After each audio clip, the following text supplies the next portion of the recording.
When you read up about these people, when you engage with them, you know what they're up to. So you're not going in with an idea of not knowing what they do.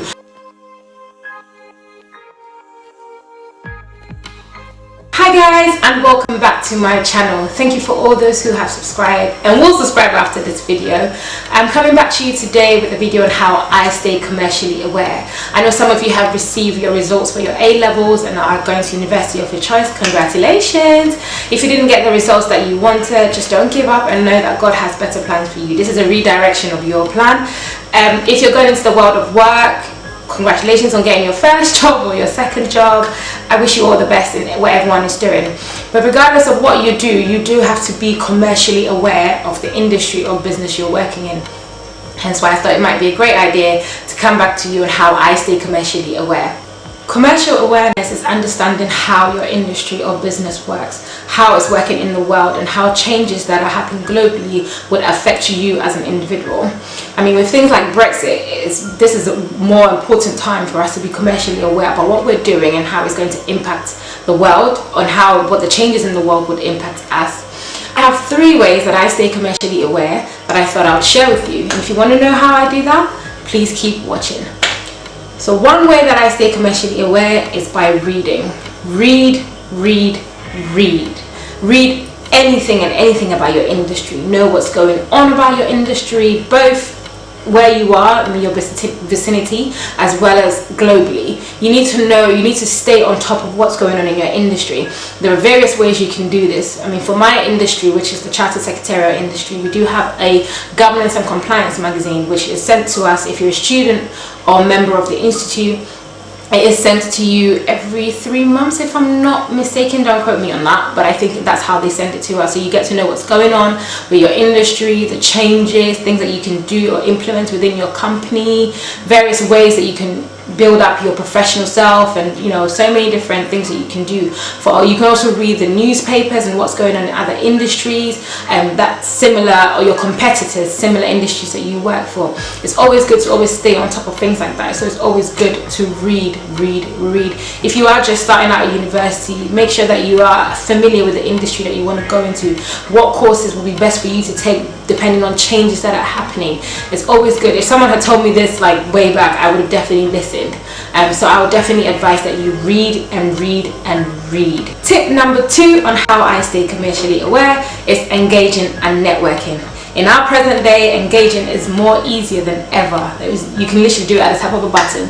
You can engage with people on LinkedIn, Instagram, Facebook, follow people who you aspire to be like, engage them, let them know your name, let them know what's going on with you as well. Once in a while you share a few things about the industry that you have learned, you have picked up on, your thoughts on certain changes that are going on. Let them see that you're actually keen. And this happens when someone is looking through a CV and they think, that name sounds familiar. They might think, oh, that's someone who's very engaging. There are so many ways that someone can actually notice you. So engage with people who you aspire to be, people who you want to emulate. As well as engaging, make sure you network as well.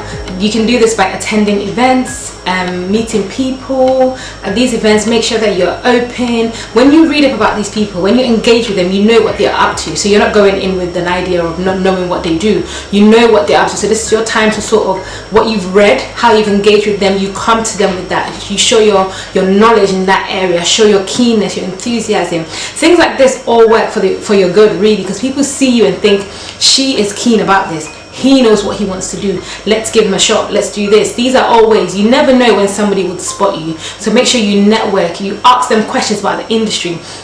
Things that you have learned about the industry. How is that going to affect them? What do they see about the industry? What challenges do they think would affect the industry in the next 2 years? These are intellectual questions that you can ask somebody who you emulate to be, and they might think, she has read up, she knows what she's doing.